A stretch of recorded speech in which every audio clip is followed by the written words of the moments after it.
Vamos a ver ya la particular guerra del tomate de Buñol en Valencia. La tomatina ha logrado reunir a unas 45.000 personas, la mayoría jóvenes. En una hora han llovido 120 toneladas de tomate. Después, el agua ha limpiado calles y cuerpos.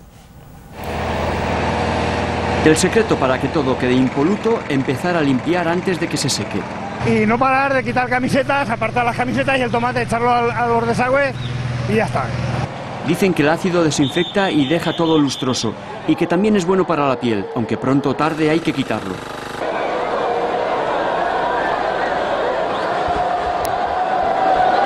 A mediodía no debía quedar rastro de los 5 camiones bañera que han teñido de rojo todo lo que han encontrado a su paso. 120 toneladas de tomates pequeños y maduros, cultivados a propósito en Chilches, son el ingrediente principal de la salsa de esta fiesta. Visitantes de todo el mundo hacen de la tomatina una fiesta internacional. Es muy fresca y es muy amena, es erótica, es sensual. Muy bien. Me gusta tomate. Muy bien, salió muy bien. Me parece un buen modo para hacer fiesta. That was great, yeah. Una película de Bollywood en la que sale la tomatina ha causado furor en la India y el resultado se ha notado.